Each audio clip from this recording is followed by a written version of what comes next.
Is it a major milestone or just a minor deviation? President Trump hailed a breakthrough over the weekend, saying Hamas had agreed to disarm. Meanwhile, Palestinians marked a surge in deaths under Israeli attack.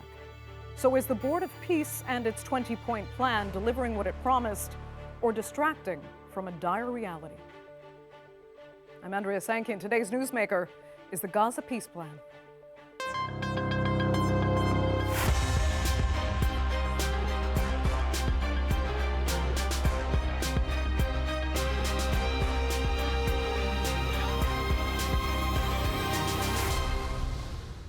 It's less and less common that developments in Gaza overtake headlines nowadays, but on Friday, President Trump announced a breakthrough.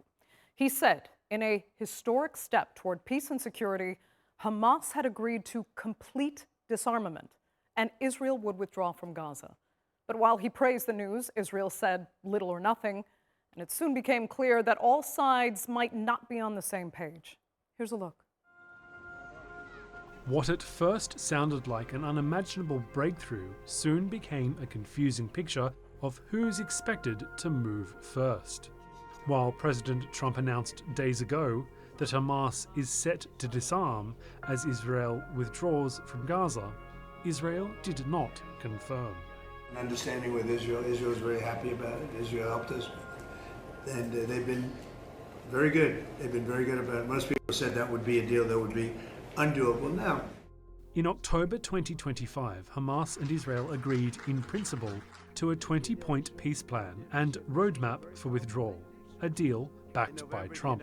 But deep-seated disagreements and differing interpretations how this withdrawal would happen have resulted in continued fighting. Israel has been accused of violating the October 2025 ceasefire over 3,700 times since that agreement was announced, according to government media office reports in Gaza. It was announced already that there is a roadmap to implement these objectives. That roadmap must be followed without any question, skepticism, or determination to undermine it. Now is the time for both sides to implement what was agreed. The latest disarmament announcement is a huge step, but, like the 20-point peace plan, again highlights just how different each side's understanding of the deal is. Israel shared serious security concerns with the White House over the disarmament. They continued their airstrikes on Gaza several times over the weekend, killing at least 17 people. Israeli authorities insist withdrawal from Gaza won't happen until Hamas has fully and verifiably disarmed, and they want weapons destroyed or removed beforehand. There is also the belief among Israeli intelligence that Hamas remains committed to rebuilding its military rather than genuinely demilitarizing. But Hamas demands that its own disarmament and Israel's withdrawal must happen simultaneously. It won't disarm first, and its full disarmament depends on Israelis' full withdrawal. Israel currently controls more than 60% of Gaza's territory. Israelis and Gazans are distrustful of each other. Underlying the mistrust lies the scale of death. Israeli authorities say around 1,200 people were killed in Hamas-led attacks since October 7th, 2023. Gaza Health Ministry figures show more than 73,000 Palestinians killed in the subsequent Israeli military invasion, with almost 175,000 people wounded, many suffering permanent, life-altering injuries. For now, while talk of Hamas disarming seems a major shift and turning point, both sides seem to have completely ruled out agreeing to blink first. This means that even talk of Hamas disarmament in effect amounts to nothing, and nothing has changed on the ground. So as conditions in Gaza and the West Bank deteriorate, what really qualifies as progress toward peace? Joining me now to debate that and more are from Washington, Senior Fellow and Director of the Realign for Palestine project at the Atlantic Council, Ahmed Fouad Alkhatib. From Ontario, former UN Special Rapporteur on Palestine and Professor Emeritus of Law at Western University, Michael Lynk. And from London, Senior Consulting Fellow at Chatham House, Yossi Mekelberg. Thank you all so much for being with me. Michael Lynk, I'll start with you. I'm really trying to discern if what President Trump announced is anything dramatically different from what was said when the 20-point peace plan was first revealed. Hamas had more or less agreed to disarmament if certain conditions, mainly an end to the occupation, if those conditions were met, and Israel really refused to say that it is on track to end the occupation. So what progress has been made? Well, it's been exceptionally slow progress. I think we have to start with that. This is 9 months since Resolution 2803 was adopted with this 20-point plan back in November of 2025.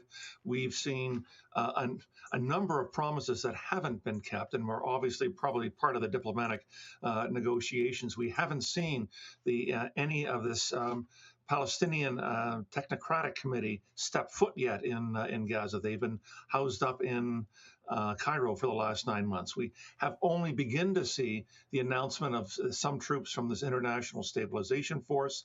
I think we're expecting some small forces to come from Kosovo and Morocco to enter. There's been virtually no money that has been promised that has gone into the reconstruction of Gaza. The estimate is that we need around $70 billion to begin to reconstruct Gaza. No earth-moving equipment, none of the other types of reconstruction equipment have entered into Gaza.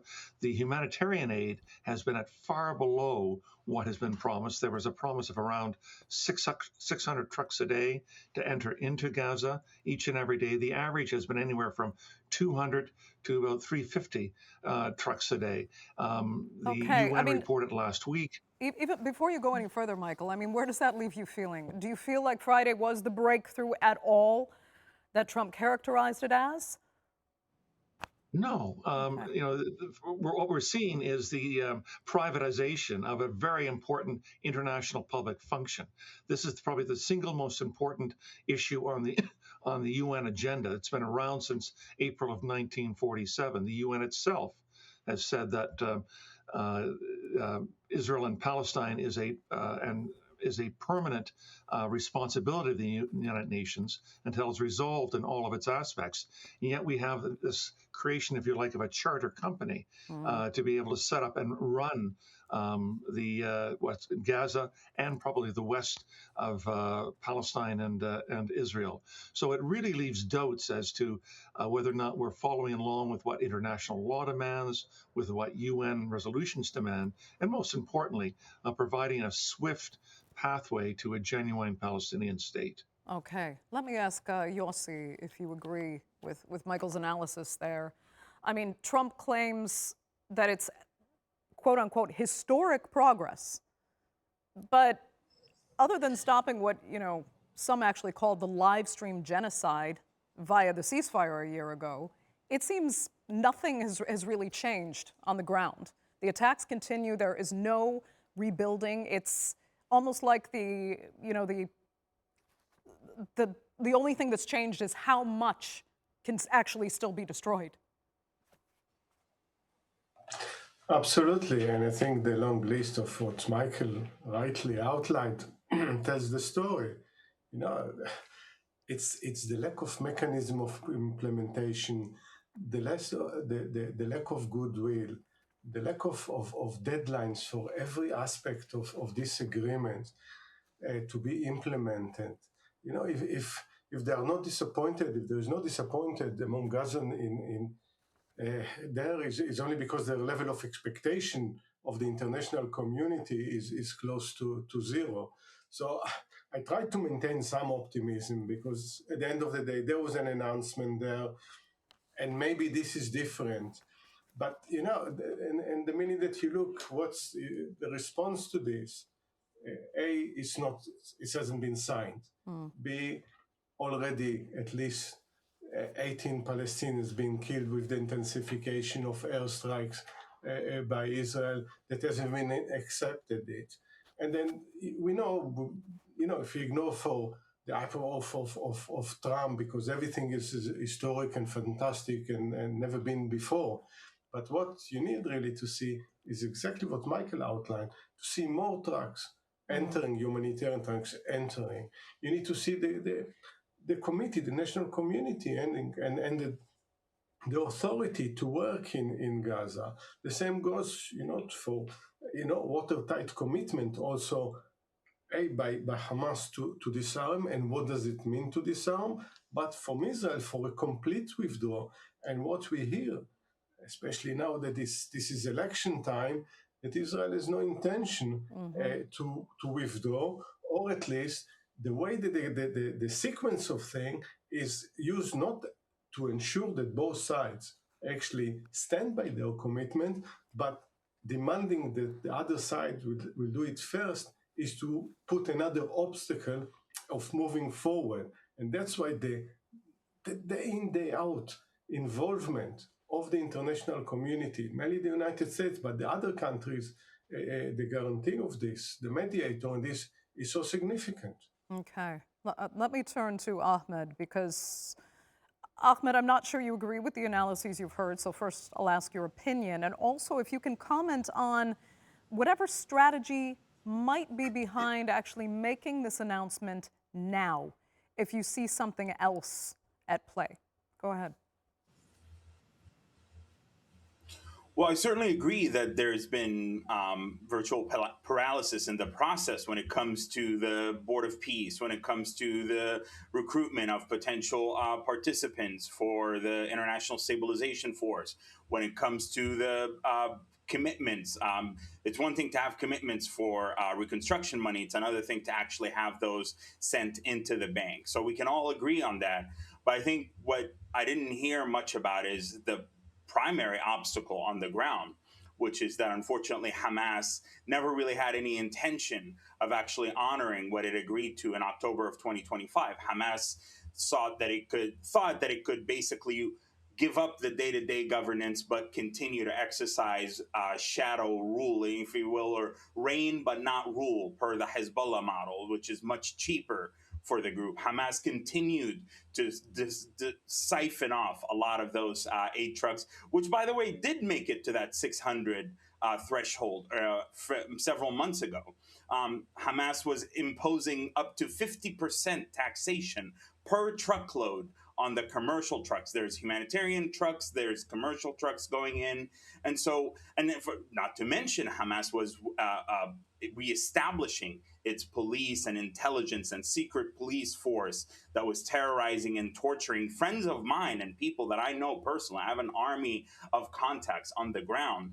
And so this isn't to dismiss what Israel has been doing. This isn't to say that there haven't been attacks by the Israeli military that have killed hundreds of civilians who are uninvolved. But it is nevertheless to say that Hamas, and I know this from having been in a lot of these conversations behind the scenes with Board of Peace officials, with Arab officials and others, that not a single penny of reinvestment or reconstruction or redevelopment is going to go into Gaza if we're going to have Hamas that basically mutates and morphs, only for that to develop into another way for the terror group to be in control. Now, as far as the announcement, I do think it's significant. But just briefly, I do think it's significant because even symbolically, even partially, even if it's a mountainous task ahead, I actually think getting Hamas to commit to the idea of relinquishing its weapons, whether they call it storage, whether they call it heavy weapons first, etc. I think tactically, strategically, and symbolically, that's actually really significant for an organization that celebrates armed resistance. And so there is a thread there to what President Trump is saying. It's historic. I'm just skeptical about the sequencing and about the timeline. Okay, Ahmed, quickly if you can. I mean, I understand that you're really highlighting that you feel there are no good guys on either side. But still, we have this peace plan. Tell us what actually has been implemented in this, 20-point plan. And what's actually worked, if anything? Because Trump continues to really hail this progress. He's using big words like breakthrough. This has never been done before. Tell us what's actually gotten better.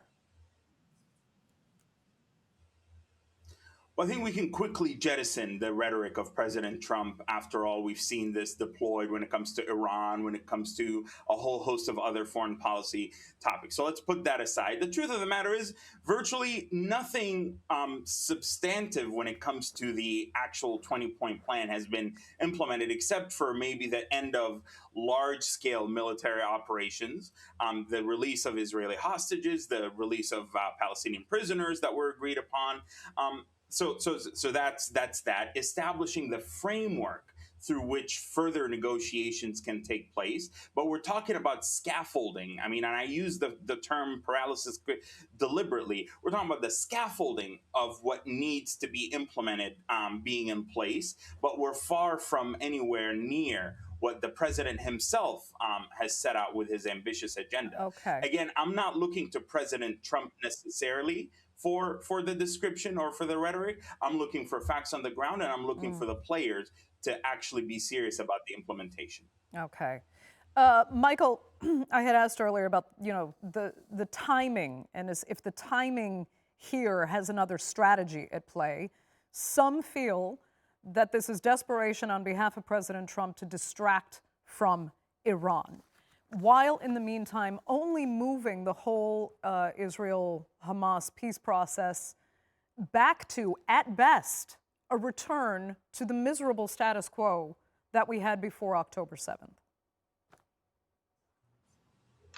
Look,